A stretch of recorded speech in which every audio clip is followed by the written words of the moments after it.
Hi, my name is James Shepard, and in today's video, I want to share 3 keys with you for selling in the field.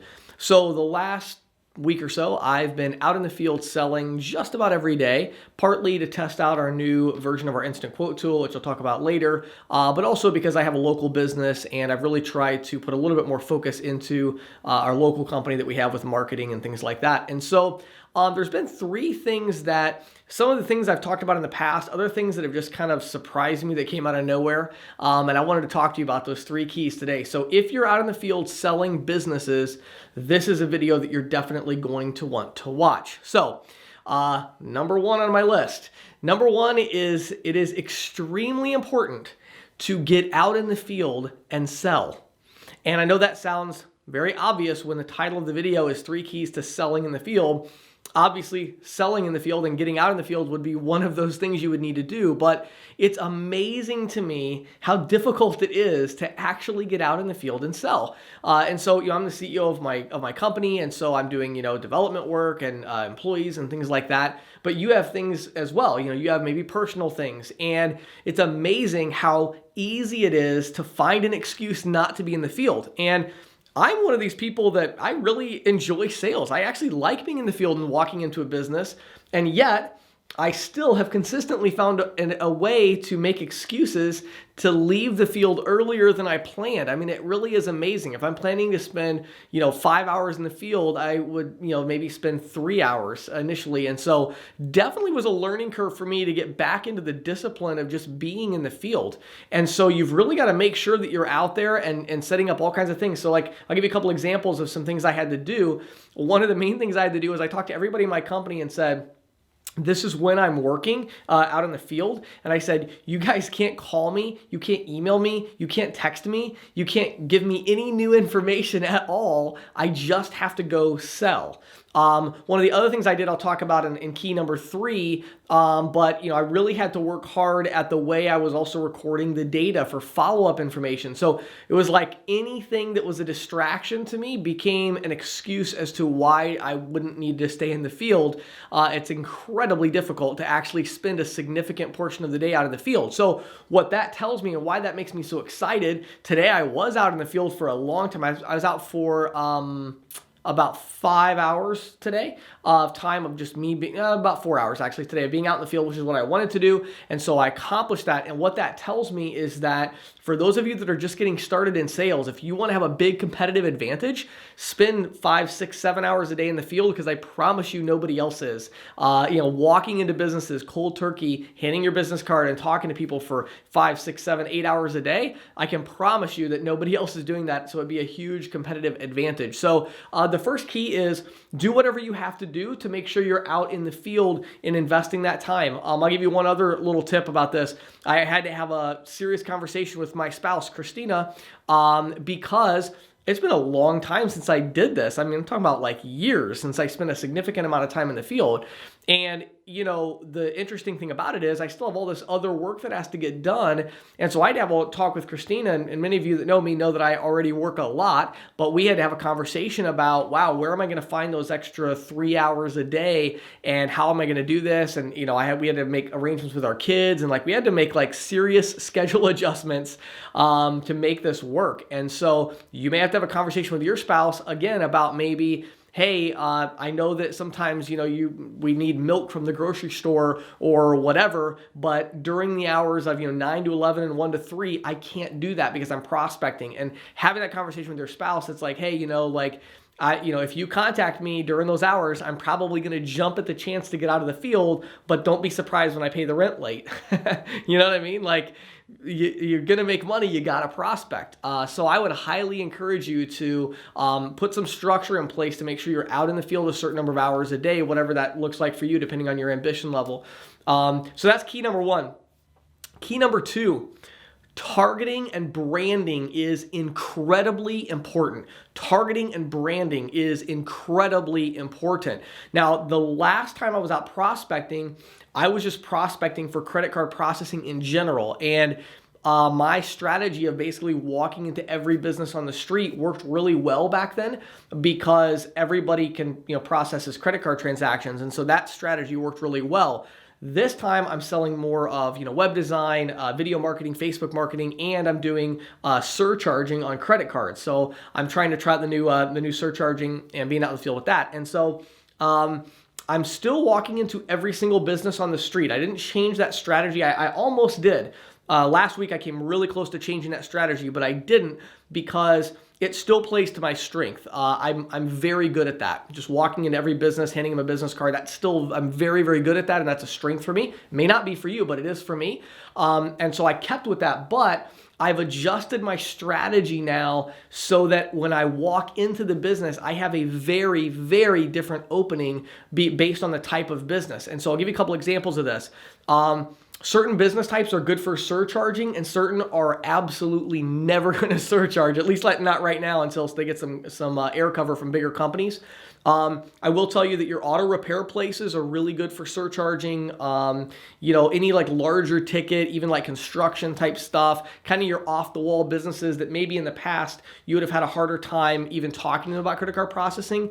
They are the ones that are now more interested in surcharging because they have these maybe a little bit of a larger ticket item, and so they are good. A retail restaurant, not good at all for surcharging. They, at least, again, in my market, they haven't really been interested in it. It's actually been a very interesting experience for me. So actually getting out in the field and talking to people, that has not been a big deal with them. Now, I found with, for instance, I sell web design services and marketing. And so what I found was the middle group, so like the small business that I walk into where I know it's not going to be really good for surcharging, for them I walk in and I'm pitching them primarily on web design. Hey, I'll build you a new website. And so that's what I've been primarily presenting to them, and then I can back into the credit card processing or whatever.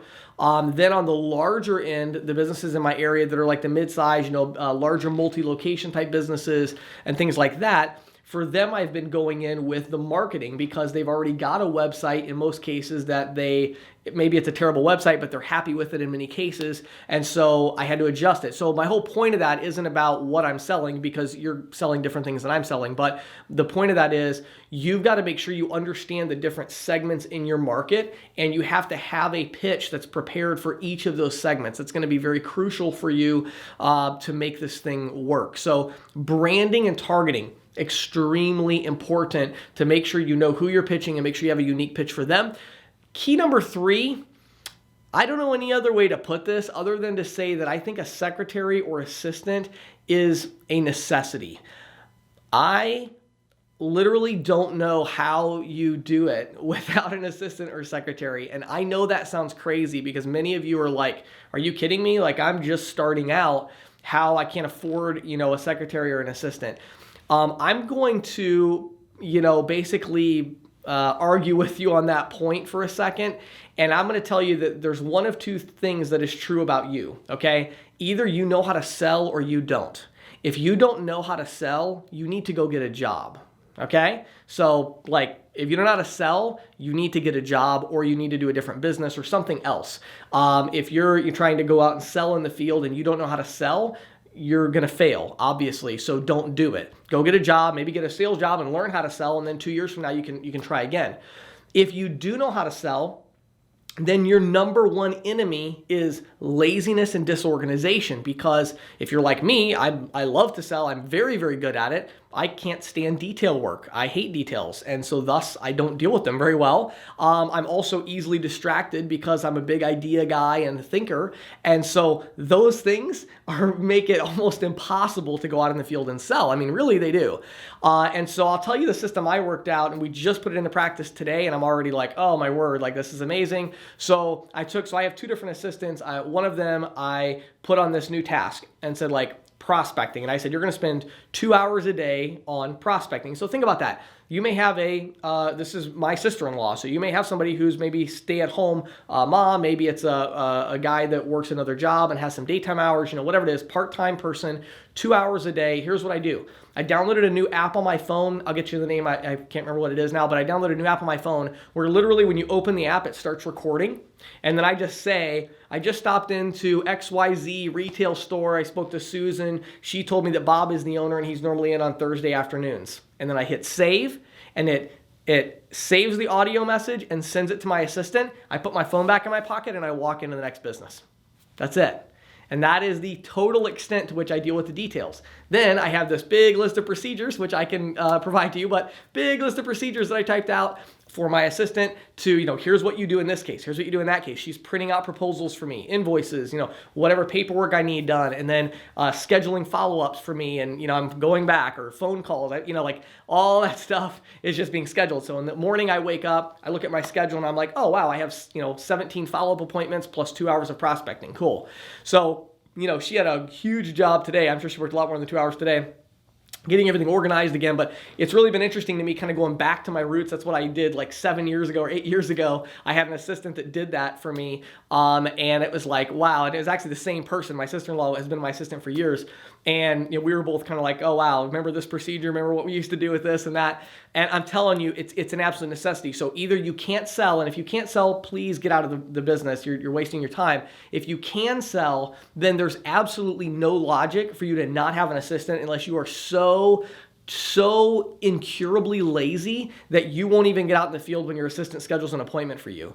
And if that's the case, you also need to get a job because you need structure. But if you can get an assistant, again, very part-time, 2-3 hours a day at the most, just to schedule follow-ups, to deal with all the detail stuff, the amount of additional work you're going to get done, additional sales, is going to more than pay for that assistant as long as you know how to sell. If you don't know how to sell, like I said, you're pretty much screwed no matter what. So, go find something else to do. But if you are a serious sales professional, hire an assistant. I literally have to put it up at the level of a necessity after spending a week in the field myself and going like, holy crap, I have all these details, all this follow-up stuff I could be doing to make sales, but I don't even remember when I'm supposed to do it. You got to have an assistant or secretary. At least I do. Maybe you're gifted with both salesmanship and organization and extreme discipline. If so, you're probably already a millionaire and you're not watching this video. So anyway, I hope those 3 tips have helped you out today. My name is James Shepard. Hope you have an awesome day. One more thing I forgot to tell you. New instant quote tool. Oh, it's amazing. I can't wait to roll it out. A week from today, as I'm shooting this video, is Monday. Next Monday, the 27th, 7 p.m. Eastern. I'll put a link down below the video. You've got to get on that live event. It is going to blow you away with what we've done with the instant quote tool. First of all, we took our price down 70% because I decided it was more important to basically get rid of all of our competitors and grab the whole market than it was to, get a higher margin. And so as we've scaled it, we've been able to bring the price down. But way more important than that, we have a new algorithm that allows you to do a side-by-side comparison in the field. It is so convenient. Surcharging is available to do surcharging proposals. We've got a new interchange calculator. We have a new side-by-side proposal that has like PDF. It's amazing. Absolutely amazing. You're going to love it. So check it out. It's going to be coming up Monday the 27th, 7 p.m. Eastern. Join me and I will take you on a little demo of what we've built. I think you're going to be blown away. Have a great day.